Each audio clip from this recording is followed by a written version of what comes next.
Shubor nakaslem jong nongsan Hima. Ka Jylla Niam ba Shillong ringkat ki Jylla Niam ka than chate lamingi hene kasngi ka Southrik Risau arjar arpuwe kala Pdiang burom Nongmihkhmat jong Pope Francis Most Reverend Archbishop Leopoldo Girelli ubadeiru u Apostolic Nuncio jokari India ba Nepal ubarawan yu kejat syaka Jylla Niam ba Shillong India hakasin kabar. Hakini kasngi redon lang ru MP ke Lok Sabha ba Vincent H Pala u menteri rang ba ke Jylla u kondat kisama ki menteri ke sarkar ki MLA MGC ki office sarkar bat kiwi. Bakran hakini kasngi u Apostolic Nuncio Most Reverend Leopoldo Girelli ulayado ekariti ke dostor jangka thai berok kawai. Ulong bangi habat penne ekariti ke dostor pada kaktian kabangi keran. Ulah kenturu ya menteri rang ba ke Jylla man pensengau syaka sarkar Pdiang ya kijing ki bakipat ba kamtam ki Kristan ki kendo hakari berokawai.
Chief Minister, I am very grateful for your presence here, for honoring me as the representative of Pope Francis in India. And I would say that you are the Chief Minister, of Eden, of the original garden, because your state is so beautiful. You have hills, falls, forests, beauty everywhere. Even the rain is, I understand, something that is a record in your region. And if rains is a blessing, as Jesus said, you are the most blessed people in the world.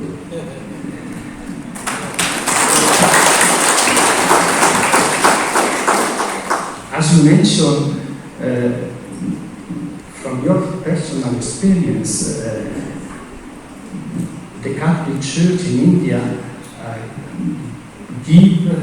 continue to give a great contribution to the country, to the development of the country, of this developed country.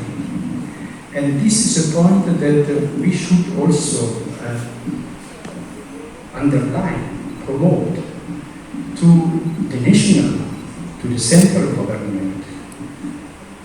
Because the church in India should not be perceived as a challenge, but as an opportunity, as a contribution to the society.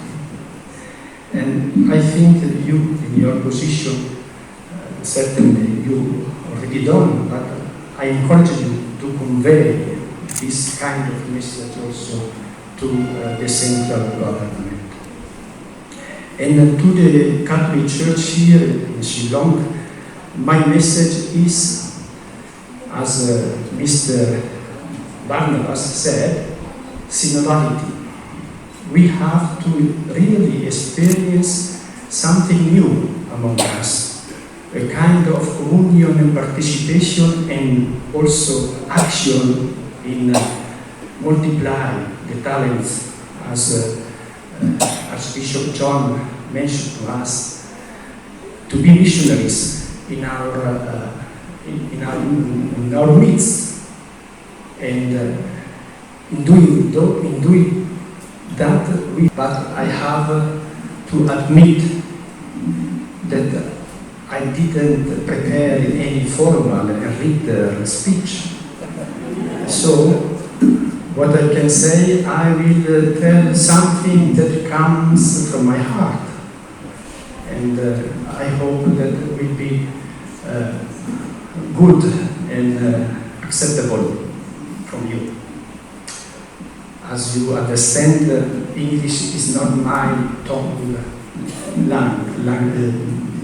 mother tongue. I would say even Italian is not my first mother tongue.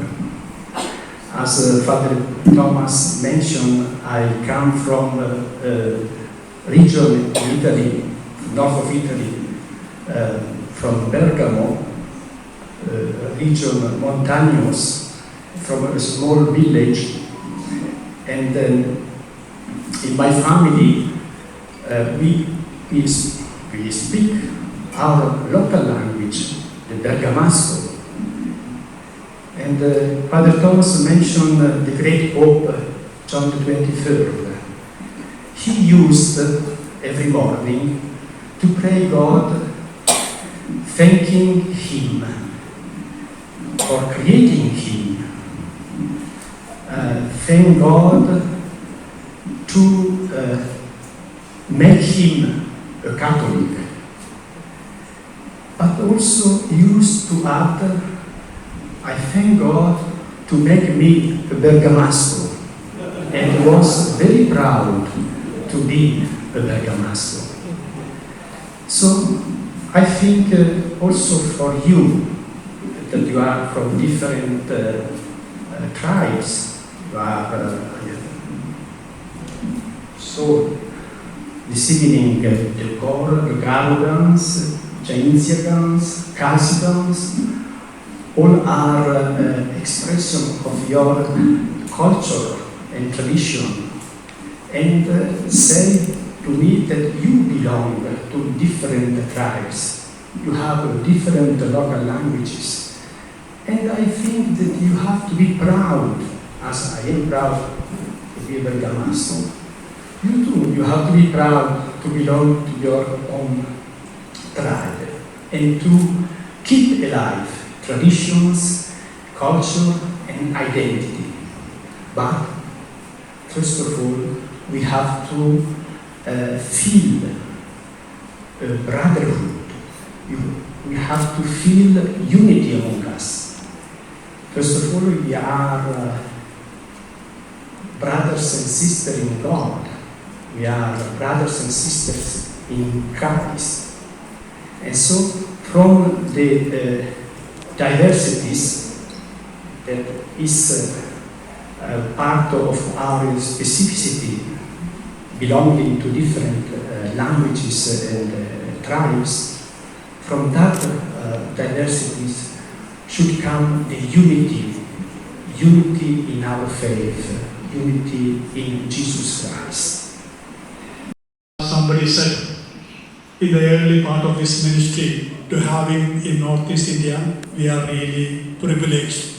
So we are very grateful to God, not because of COVID, but because we have got a chance to participate in the pallium giving ceremony.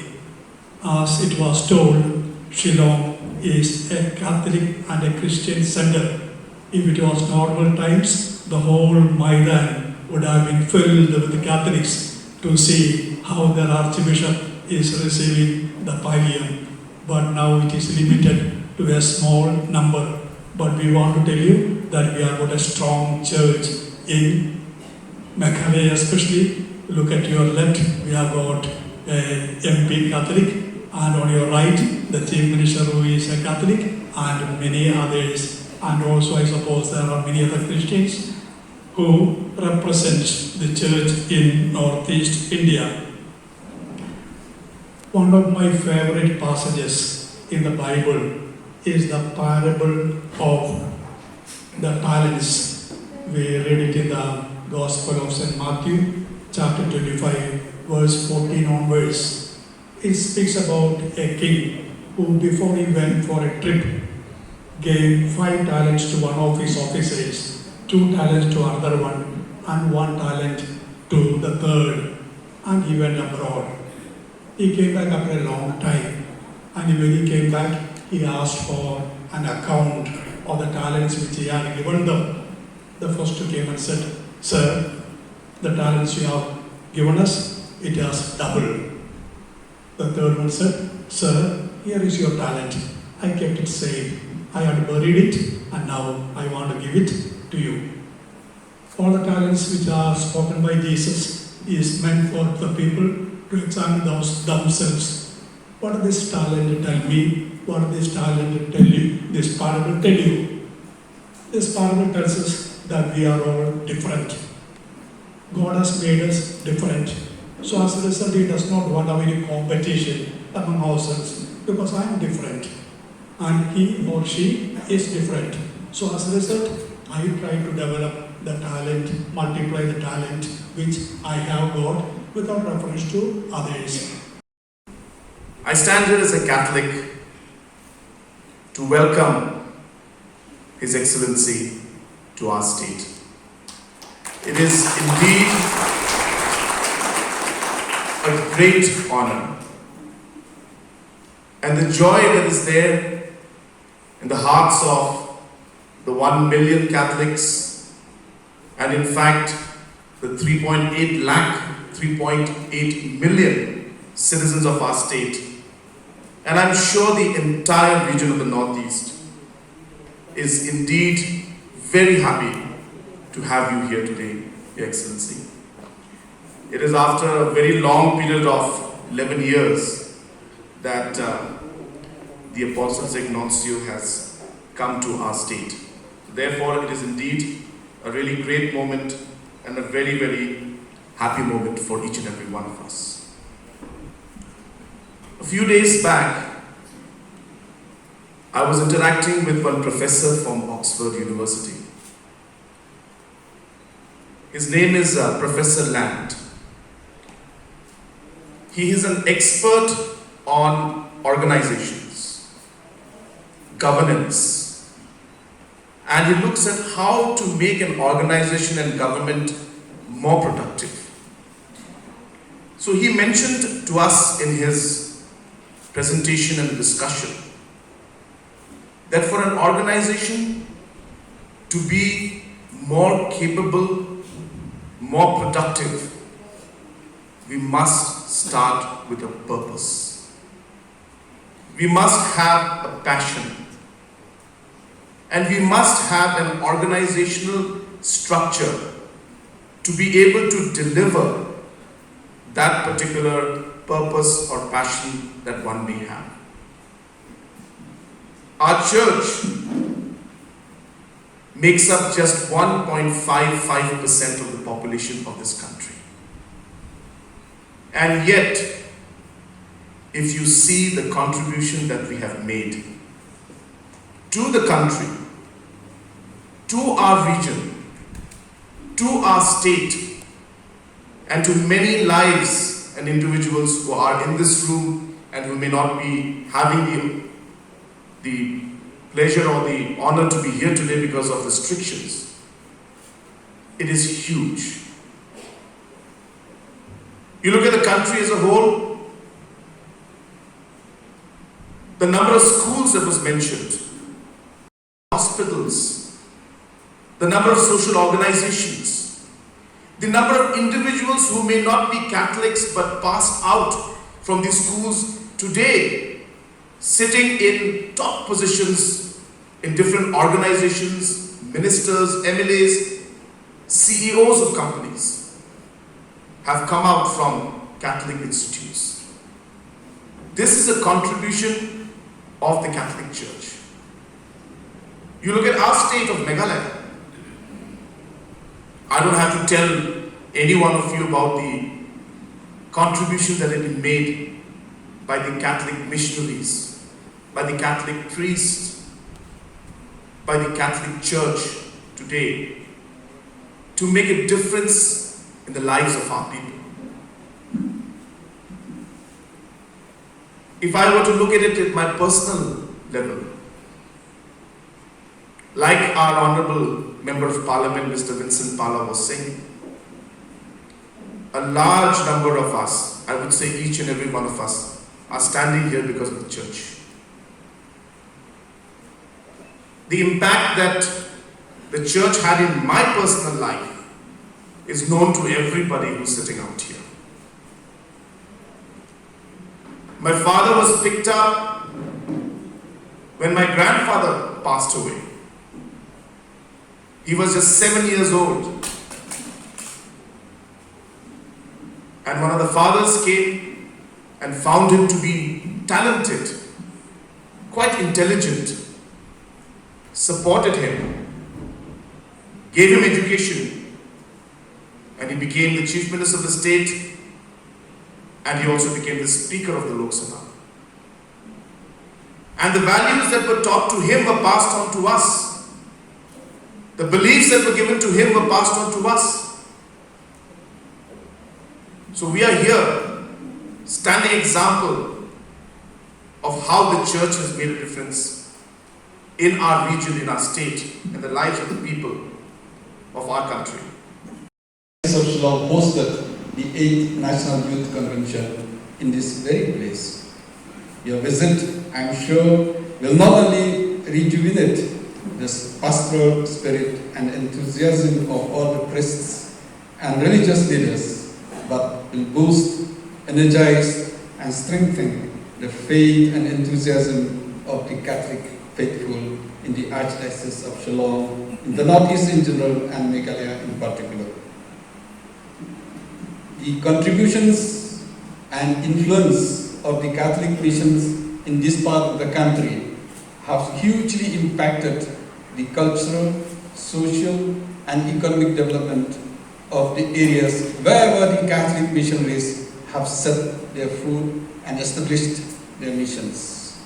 We are what we are today is because of the contributions of the Catholic missionaries who selflessly reached out to the nook and corner of the state to educate, improve the living conditions, brought new hopes, new lives to all and sundry. They taught and educated the ignorant, fed the hungry, clothed the naked, and provide health support to the sick and needy.